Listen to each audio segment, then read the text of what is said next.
At the family meeting, they called me worthless, then saw my name on the title deed. The Langford estate boardroom hadn't changed since the early 90s. The same glossy walnut table stretched across the room, its surface reflecting decades of backroom deals and bitter family debates. The walls displayed photos of charity galas and business milestones, portraits of pride and polished facades. I wasn't in any of them. My name is Rachel Langford, though at family functions I'm mostly referred to as the one who bailed. I'm 33 now, but to them I'll always be the rebellious 20-some who rejected her inheritance to chase pipe dreams in tech. Today's urgent family summit had been called at the Langford Vineyard in Napa, supposedly to address financial adjustments. What they didn't know was that the vineyard and the entire Langford portfolio was already under new control. Mind. I sat at the far end, unassuming in a navy blazer, listening as my Uncle Gerald huffed through his quarterly slideshow. The numbers are dismal, he grumbled, slapping his palm against the screen. We're bleeding cash across every division. My cousin Drew, fresh out of Wharton and already a senior VP, rolled his eyes. It's a rough patch. We'll recover, the Langfords always do. If only he knew the board now took its marching orders from Arklight Holdings, a firm I built and used to gain quiet, complete control of Langford and Company through shadow subsidiaries and discrete acquisitions. The logistics division is worthless, my older sister Claire chimed in, barely looking up from her gold-plated tablet. Might as well sell it for scraps. I bit the inside of my cheek to stop from laughing. The logistics unit was the most promising tech-adjacent asset we had. Under Arklight, we'd embedded AI drone systems that were already drawing investor attention in Silicon Valley. What's so funny? Gerald snapped, glaring down the table. You find this situation humorous, Rachel. The room tensed. Even Claire paused mid-scroll. I was just considering solutions, I said evenly. Gerald scoffed. Solutions from you? The one who walked away from the family trust to play founder in some garage. They had no idea, but they were about to. 5 years ago, I turned down the position of brand strategy director, a fancy title with no real power. It was a pacifier, a distraction to keep me from asking too many questions while my cousins played executives. Instead, I took my inheritance and founded Arklight Holdings, targeting tech-based turnarounds and hidden value acquisitions. I leaned back slightly in my chair. I do have some experience in corporate restructuring, I said evenly. Drew chuckled. Experience? You mean your little startup in a co-working space downtown? This is Langford and Company. Rachel, it's $1 billion legacy. Leave the serious work to the professionals. I almost laughed. My real office spans the top 3 floors of the Monarch Tower, an elite space they've never been invited to. The shared workspace was a ruse, a calculated move to stay underestimated. My father, seated quietly at the side, shifted. He'd stepped down as CEO last spring, yielding control to Uncle Gerald despite my warnings. Dad never had the spine to challenge his older brother. Rachel's company, Arklight, has done well, he said hesitantly. Maybe we should listen. Done well, Gerald scoffed. Max, your daughter is pretending to be a CEO while the rest of us run a real company. She's a disappointment, and you know it. That word, disappointment, always struck the same nerve. I'd heard it after proposing digital integration, after declining to marry the CFO's son, after choosing independence over nepotism. Claire let out an exaggerated sigh. Can we wrap this up? I have a lunch meeting at the pavilion. I glanced at my watch. 3 minutes to go. The acquisition paperwork was already signed. Langford and Company would officially become a subsidiary of Arklight Holdings before their dessert menus arrived. The logistics division isn't the problem, I said, locking eyes with Gerald. Your entire model is obsolete. You're losing market share because you're allergic to change. Gerald slammed his hand on the table. I've run this company on your grandfather's principles. Discipline, tradition, control. I thought of my grandfather, the bold strategist who pioneered hybrid shipping lanes before it was mainstream. He would have backed me, not clung to outdated methods. And that, I said quietly, is why you're failing. The world evolved. You didn't. But Langford and Cole is crumbling because you're too arrogant to adapt, I said, my voice low but steady. Enough, Uncle Gerald bellowed, his face turning a shade too close to crimson. You lost the right to criticize this company the day you walked away. You're worthless to this family, worthless to this business. Before I could reply, the door burst open. Gerald's assistant, usually composed, looked pale and breathless. Sir, Mr. Langford, she stammered. There's an emergency call from the board. Arklight Holdings has just acquired controlling interest in Langford and Company. Silence shattered into chaos. Drew dropped his luxury pen onto the floor with a sharp click. Claire's tablet slipped from her hand and hit the table with a dull thud. Gerald stood frozen, jaw working soundlessly. Arklight, my father whispered, blinking. But that's mine, I finished, rising to my feet. Though its full name is Arklight Global Strategies, we're the largest digital transformation firm in North America, specializing in revitalizing stagnant corporations like this one. Silence fell again, this time heavier. Years of condescension, eye rolls, and hushed gossip about my failed detour had all led to this. That's impossible, Drew said hoarsely. Arklight's a multi-billion-dollar group. You just ran that tiny startup. I pulled out my phone and mirrored the Arklight website onto the conference screen. There it was, my photo under founder and CEO, our global footprint, our financials, and the official acquisition announcement. That tiny startup was a front, I said, locking eyes with them one by one. It kept you underestimating me while I built something world-class. Claire was pale now. What happens to the logistics division? She asked. It will be restructured along with everything else, I replied. The board meeting in 10 minutes will confirm me as CEO, and the press release hits every outlet at noon. You can't do this, Gerald growled, his voice finally returning. We're family. I let out a quiet laugh. Was it family when you called me worthless? When you buried every idea I brought to the table? When you handed power to the least qualified simply because of their last name? My father slowly stood. Rachel, please. Let's talk. We can fix this. I met his eyes. I already have. If you've ever been called worthless only to rise higher than anyone imagined, hit that subscribe button because Rachel's story isn't over and the next boardroom battle is one you won't want to miss. We could have talked years ago, I said, cutting off my father's shaky attempt at reconciliation. You could have listened when I warned you about Gerald. When I showed you how to save this company before it hit free fall, but you made your choices. Dismissive uncle, silent father, entitled cousins. I straightened. Now I'm making mine.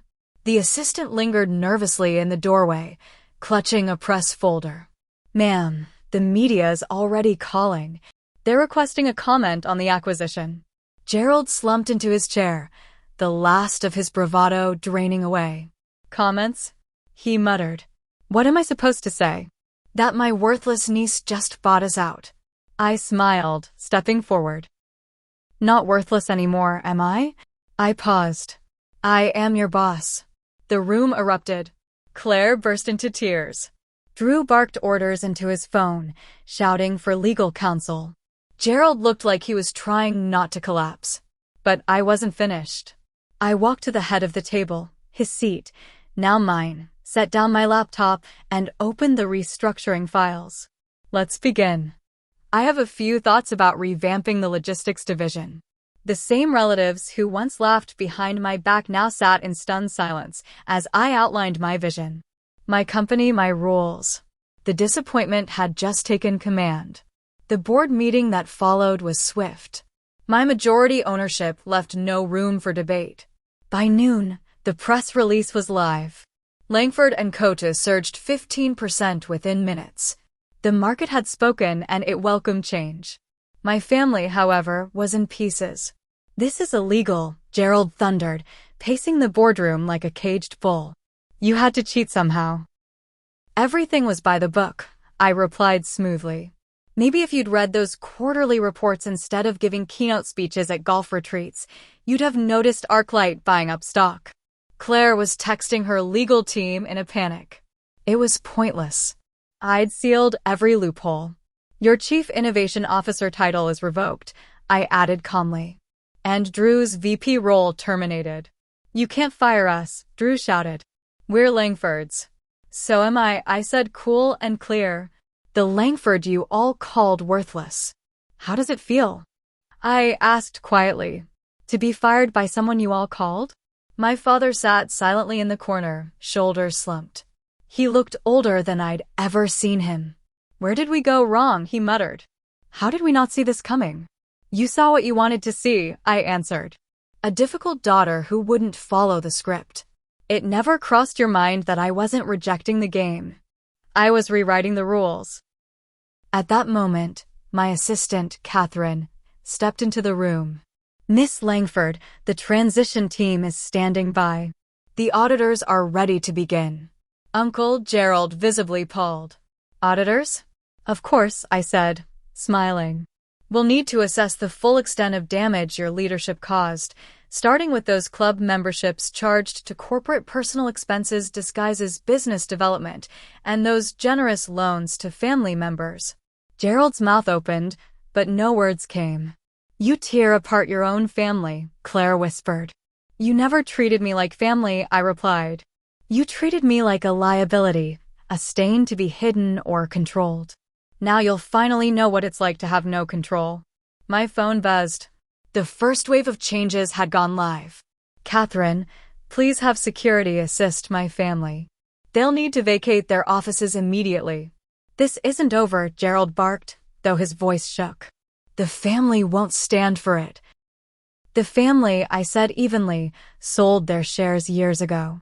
Arklight now owns 58% of Langford and Company.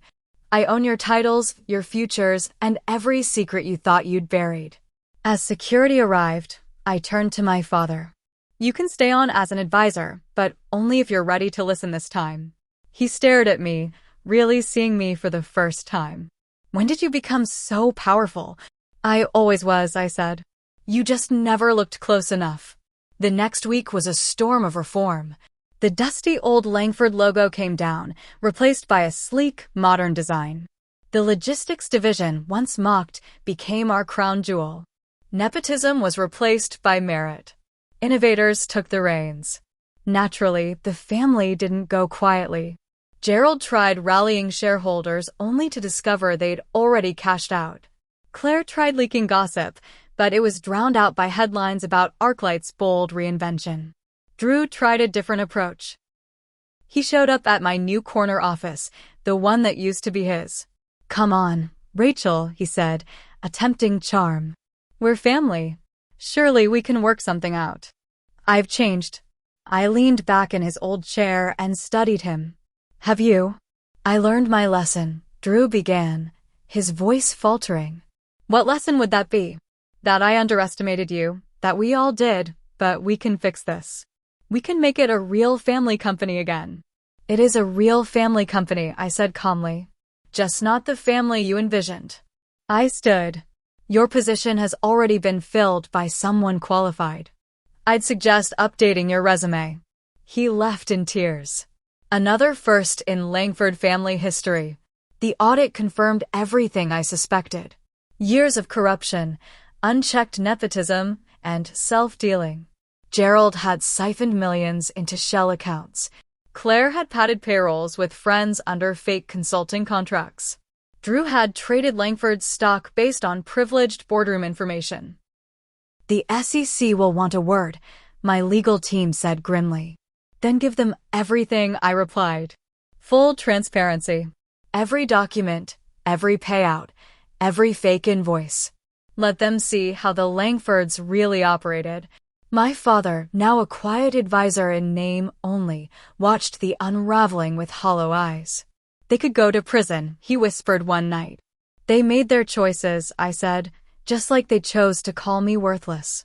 And the fallout was swift and spectacular. Gerald was indicted for embezzlement. Claire and Drew were permanently barred from securities trading. The Langford name, once equated with privilege and power, now trended with scandal and disgrace. But through the wreckage, Arklight thrived. Our stock doubled in a month. Investors saw what I had always seen: potential buried under arrogance. With the tech division properly funded, we released innovations that redefined our industry. The culture shifted from inheritance to innovation, from legacy to leadership. 6 months after the takeover, I sat in my office reviewing quarterly reports. The top floor view was breathtaking. But I wasn't looking at the skyline. I was staring at a framed photo on my desk, the last Langford Christmas, before I left. Everyone beaming with pride and me slightly apart, already planning my rebellion. Catherine entered quietly. "Your uncle's sentencing is tomorrow. Will you be attending?" I thought for a moment. Gerald would face a judge. His power gone, his empire in ruins. "No," I said softly. "I have a company to run." She nodded, then paused at the door. "Oh, one more thing. The new boardroom family portraits just arrived. Would you like me to hang them?" Catherine asked softly, referring to the new boardroom photos. "Take down the old ones," I instructed. "This isn't a family company anymore. It's something better." That evening, long after the office had cleared out, there was a quiet knock at my door. My father stepped in, shoulders stooped, eyes tired. But behind the weariness, there was something else. Pride. "I underestimated you," he said simply. "We all did. Can you ever forgive us?" I leaned back, the weight of years behind my silence. "Forgiveness was never the goal," I replied. This wasn't revenge. It was about showing that success doesn't have to come from tradition. That worth isn't defined by legacy. He nodded slowly, the truth finally settling in. "The company, what you've done with it, it's extraordinary." "It always could have been," I said. "But none of you were willing to see past the old way." He turned to go, then paused. "For what it's worth, I'm proud of you, even if I don't fully understand how you became this person." "I always was," I said quietly. "You just never looked close enough." After he left, I stood at the window, watching the city twinkle beneath the dark Napa sky. Somewhere out there, my relatives were bracing for Uncle Gerald's sentencing. Elizabeth had listed her penthouse. Drew was submitting resumes for jobs he used to laugh at. But I wasn't thinking about them. I was thinking about the future, about a company unburdened by legacy, free to innovate, to rise. The worthless daughter was now the most valuable Langford of all, and she was only just beginning. Catherine's voice buzzed through the intercom. "Your 7 p.m. is here. The venture capital team from Menlo Park." I smiled, adjusting my jacket. Time to show another room of traditionalists what the future looks like. Send them in and Catherine have the old family photos delivered to my relatives. They'll need the memories more than I will. Those photos would arrive in the places they'd never imagined falling. Elizabeth's one-bedroom rental, Drew's childhood room at his mother's house, Gerald's attorney's office. But I wouldn't be in those photos anymore. I had new pictures to take, new chapters to build, new legacies to create. Because in the end, success wasn't just the best revenge. It was the life they never thought I could build. Lived boldly in full view. If you've ever been overlooked, underestimated, or told you weren't enough, this story is for you. I was once the worthless one, too. But I turned out into drive and built something undeniable. I'd love to hear your story. Drop a comment below. Tell me about the moment they dismissed you and what you did next or what you plan to do, because success isn't about revenge. It's about reclaiming your voice. And if my journey resonated with you, hit that subscribe button. Let's keep building a community of quiet strength, bold ambition, and unstoppable resilience. Your comeback starts now.